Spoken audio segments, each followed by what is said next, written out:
Boa tarde, colegas internautas do Facebook e do YouTube.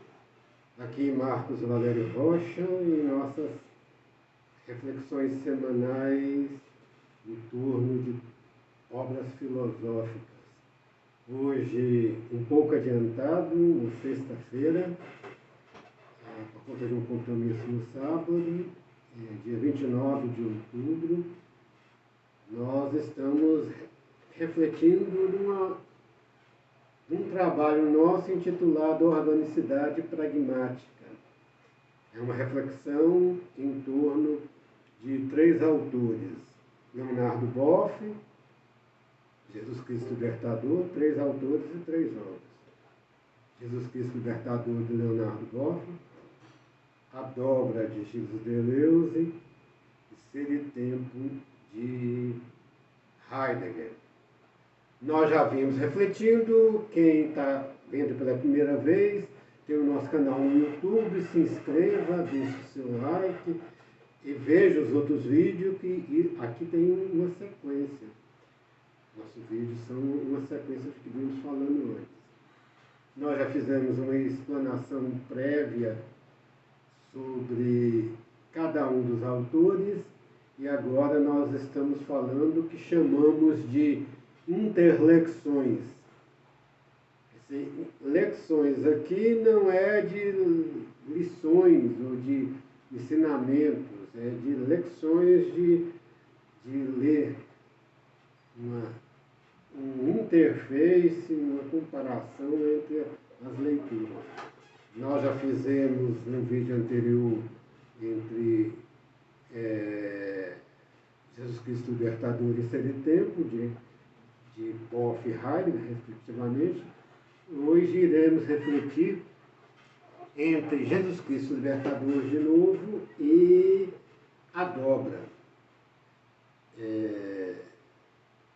Jesus Cristo Libertador e Ser e Tempo, de Heidegger, são duas obras paralelas, mas que não têm muito ponto em comum. Tem pontos em comuns, mas a proposta delas foram em áreas paralelas. Jesus Cristo Libertador é uma obra teológica e Ser e Tempo uma obra eminentemente filosófica. Então, elas têm pensamentos contíguos. Agora, essas duas obras, apesar de Boff ser mais teólogo e Deleuze é eminentemente filósofo, as obras Jesus Cristo Libertador e A Dobra têm questões complementares. Aqui elas se encontram. Tem questões paralelas, nós vamos ver, e tem questões complementares. Nós já havíamos ressaltado isso, que quando na parte introdutória de Ser e Tempo, Deleuze fala na questão que a obra é A Dobra, uma análise de Leibniz e o Barroco. O Barroco é um período das histórias das artes com grande influência da religião. E teve aquela questão do andar de cima e o andar de baixo, né? As almas no andar de cima, as almas de baixo, que são carregadas de animalidade e tudo, e as almas que estão em cima são eminentemente racionais. Nós vimos mais ou menos isso, e as de baixo, algumas querem ascender, né? Então, esse lado, o Boff não pega muito. Agora, Boff pega algo mais horizontal, vamos dizer assim. Então, pega mais a questão aqui, apesar de, por ser teólogo, ter a mesma visão do reino, nós falamos, né? Mas o reino começa aqui. Então, aí nós vamos ver que Deleuze também tem questões similares a esse fato. Vamos ler um trecho de início de Jesus Cristo Libertador, em que ele situa esse contexto que nós estamos falando de horizontalidade, né? é a parte em que ele fala a relevância antropológica da ressurreição de Jesus. Devido à ressurreição de Jesus, o cristianismo deixa de ser uma religião saudosista que comemora um passado. É uma religião do presente que celebra a certeza de uma presença viva e pessoal. Com isso, o cristianismo veio responder aos problemas mais pungentes do coração humano, resumidos: que será do homem? Para o cristão não é mais utopia, mas topia. O homem é, por essência, um ser a caminho de si mesmo. Procura realizar-se em todos os níveis, no corpo, na alma e no espírito, na vida biológica, espiritual e cultural. Mas nesse anseio é continuamente obstacularizado pela frustração, pelo sofrimento, pelo desamor e pela desunião consigo mesmo e com os outros. O princípio esperança que está nele faz elaborar constantes utopias, como a República de Platão, a Cidade do Sol de Campanella, a Cidade Eterna, da Eterna Paz de Kant, o Paraíso do Proletariado de Hegel, o Estado Absoluto de Paraíso do Proletariado de Marx, o Estado Absoluto de Hegel, a situação de total amortização de Teilhard Chardin, ou, se quiser ainda, um lugar onde não há lágrimas, nem fome e sede dos nossos índios tupis-guaranis e Apopapuã-guaranis. Todos suspiramos como São Paulo: quem me livrará deste corpo de morte? E todos nós suspiramos como o autor do Apocalipse pela situação onde a morte não existirá mais, nem mais o luto, nem prantos, nem fadigas.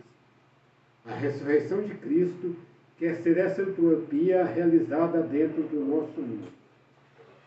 Voltando um pouco, aqui já tem a questão, já muito da questão do ser e tempo, e aqui vamos voltar a uma questão ontológica que Deleuze vai trabalhar, né? Que o Heidegger também trabalha na questão da presença, mas Deleuze usa outro termo. Deleuze usa a questão do acontecimento. No inglês e no alemão, ser, o verbo ser e o verbo estar são um só verbo. Então, o ser explica estar, já implica em aparecer, implica em presença e implica acontecimento. Deleuze vai refletir isso. E aqui Boff rememora uma questão central do cristianismo, que é a questão da ressurreição de Cristo. É o acontecimento Cristo maior. Muitos podem criticar, uns falam que é uma coisa, um acontecimento mitológico, outros falam que é um acontecimento farsesco, utilizado para se dominar as pessoas, e outros falam que é um acontecimento verdadeiro. Pelo tempo que nós já temos transcorrido, os três, eles sintetizam uma coisa, que não deixa de ser um acontecimento histórico.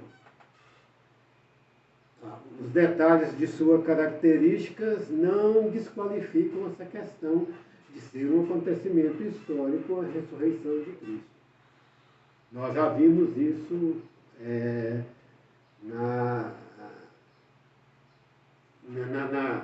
nas aulas passadas.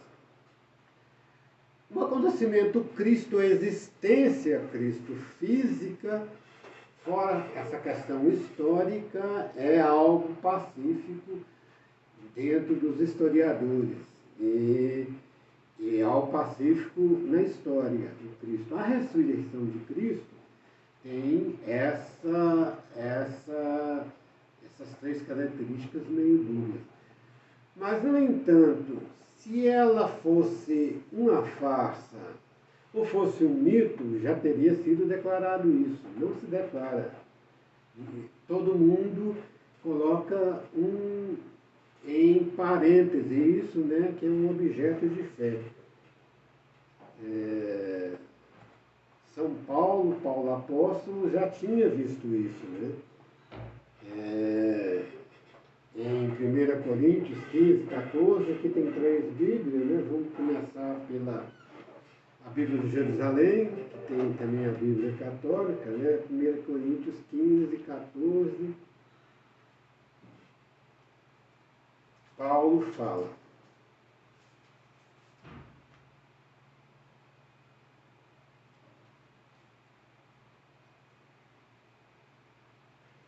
se não há ressurreição dos mortos, também Cristo não ressuscitou.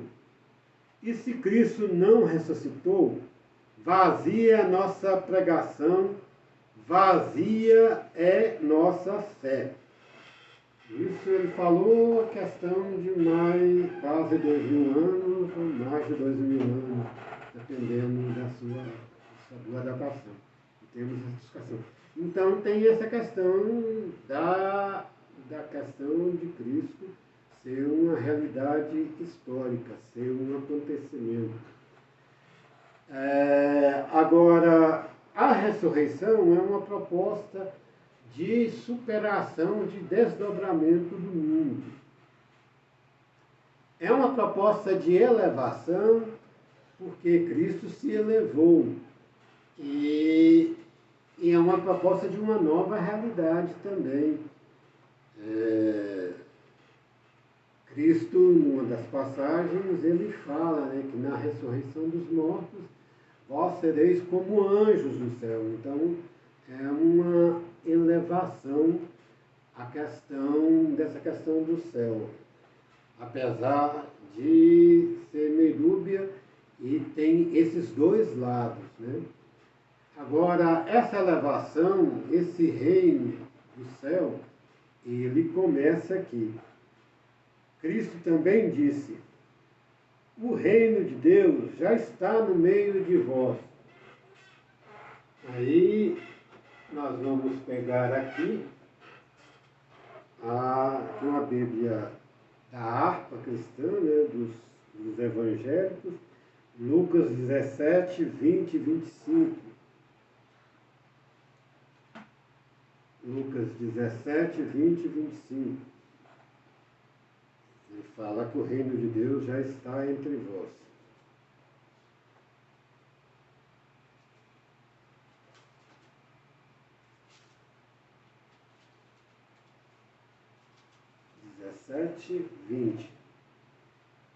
É interrogado pelos fariseus sobre quando há de vir o reino de Deus.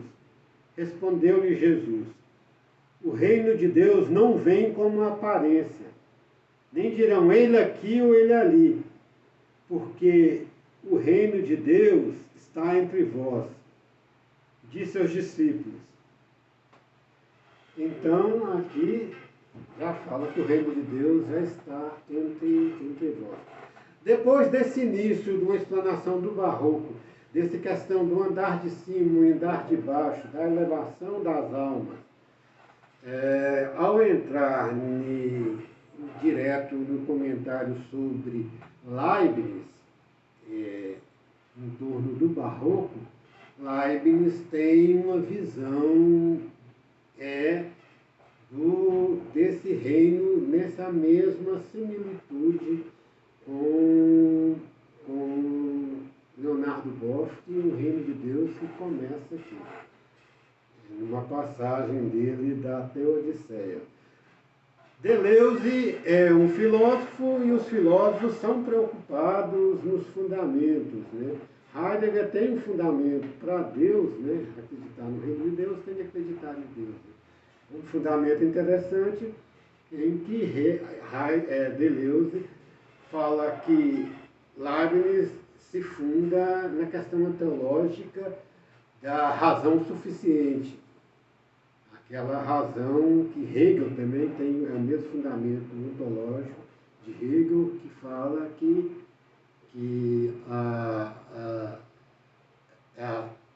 tudo no mundo é racional, tem uma razão de ser.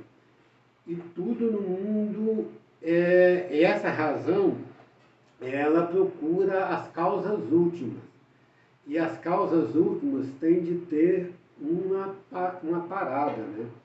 Não se pode regredir ao infinito, porque se for regredir ao infinito, a razão não conhece. A razão, para se conhecer, ela tem de ter uma parada e conhecer.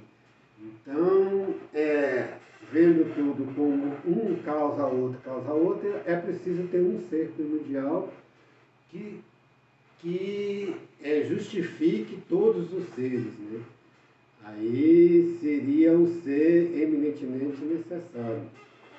Isso é uma questão ontológica, é o princípio da razão suficiente e Deus como um ser necessário. Depois Aristóteles joga como primeiro núcleo.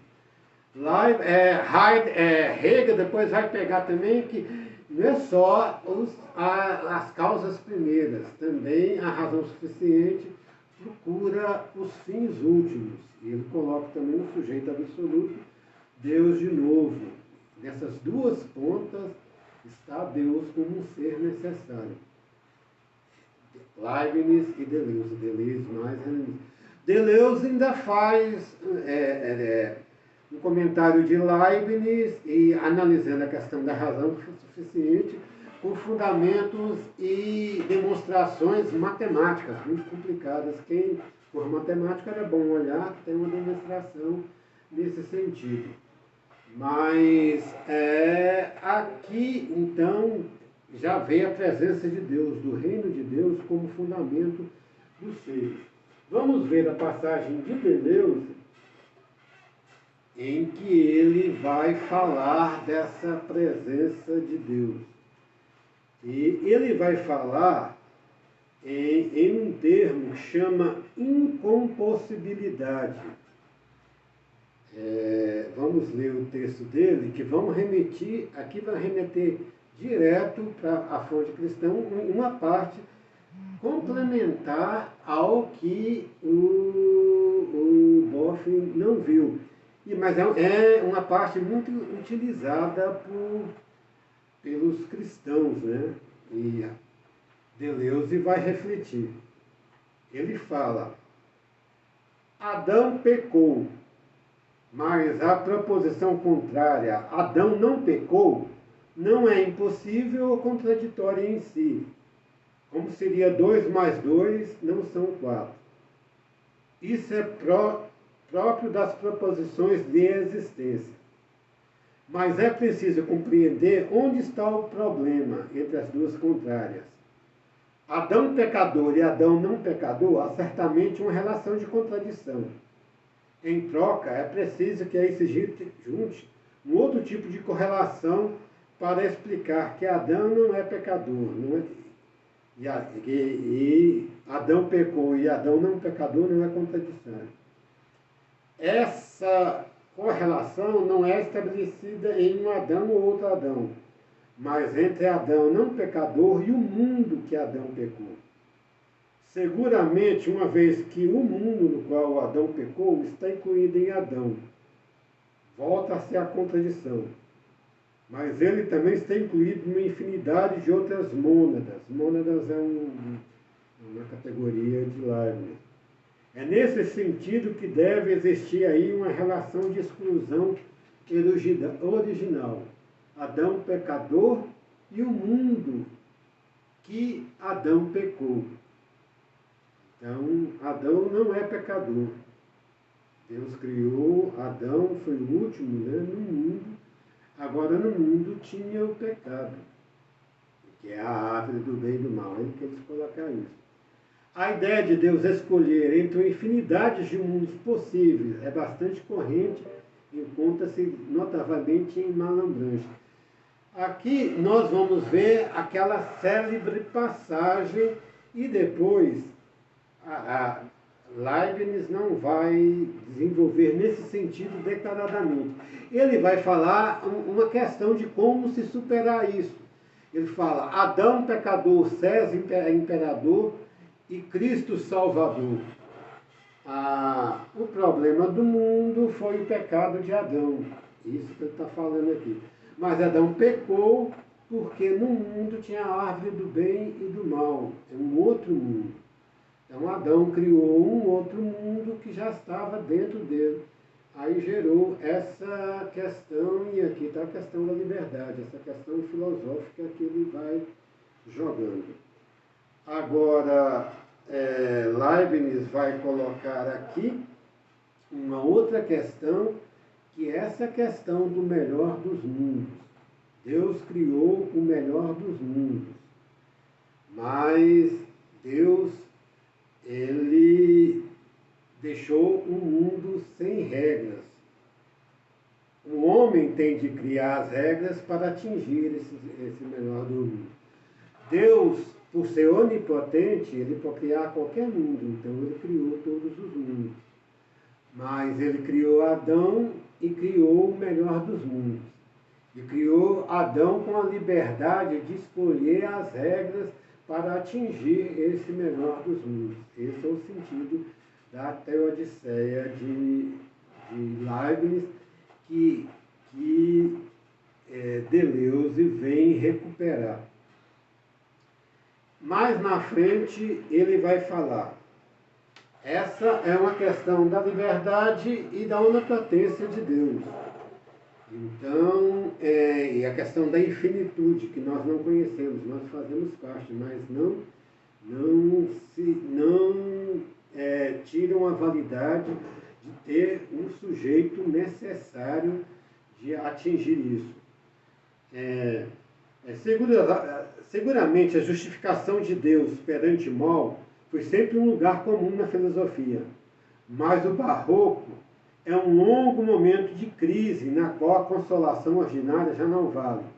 Produz-se um tal desmoronamento do mundo que o advogado deve reconstruí-lo exatamente o mesmo, mas sob uma outra cena, e relacionado a novos princípios capazes de justificá-lo, daí a jurisprudência. A enorme crise deve corresponder a uma exasperação da justificação. O mundo criado por Deus deve ser o melhor, não só em seu conjunto, mas em todo e em seus detalhes. Então aqui Deleuze está refletindo sobre uma passagem que vem de encontro a uma passagem que a Testemunha de Jeová sempre renova, essa questão de Cristo, esse novo Adão que veio reconciliar. Adão, com seu pecado, ele construiu um novo mundo, que é um mundo falho e um mundo com dor e sofrimento. Hoje em dia, hoje mesmo, nós vamos tendo uma conferência mundial sobre o meio ambiente que reflete esse paradoxo. Aqui, realmente, fora a ressurreição de Cristo tem as suas vamos dizer assim, as suas interpretações, né? Mas aqui geralmente está a entender que realmente é uma coisa meio mítica, né? Uma coisa meio, uma parábola criada por Deus para explicar a questão do mal. E Cristo veio para salvar. Aí fala como Cristo, o novo Adão, em Romanos 5, de 12 a 14. Aqui nas Testemunhas de Jeová, em Romanos 5, de 12 a 14. 5. É por isso que, assim como por meio de um só homem o pecado entrou no mundo, a morte por meio do pecado, e desse modo a morte se espalhou por toda a humanidade, porque todos haviam pecado. Assim, a morte reinou desde Adão até Moisés, mesmo sobre os que não haviam cometido o pecado, semelhante à transgressão de Adão, o qual tem similaridade. Mas a dádiva não é como falha, pois se pela falha de um só homem veio a morte, pela dedicação de um só nome, quanto mais bondade imerecida de Deus, sua dádiva, por meio da bondade imerecida de um só homem, Jesus Cristo, transbordaram a graça para muitos. Isso. Então, Deleuze, ele recupera essa questão. E hoje nós temos a questão do meio ambiente, porque o ambiente humano, tecnológico, ele agride a natureza e os cientistas estão vendo como está em jogo a própria existência humana. Então, aqui de novo tem essa questão do pecado de Adão e de sua escolha, né? De sua escolha. Mas Deus deixou as regras. Agora, as regras, Leibniz, Deleuze vai vir nesse certo comentário, né? Mas Leibniz vai colocar as leis divinas são regras abertas, são leis abertas, mas as regras são criadas pelo homem. O homem deve criar as regras, né? Deve procurar essas regras para atingir esse mundo melhor, né? As leis divinas não são regras fechadas, são princípios. Hoje nós tivemos, quem for católico, teve uma leitura da Bíblia que Cristo fala, é lícito curar em dia de sábado? Dia de sábado não podia, pela lei, não fazer nada. Mas aí Cristo, ele veio colocar isso. As leis divinas são princípios. As regras são criadas pelos homens.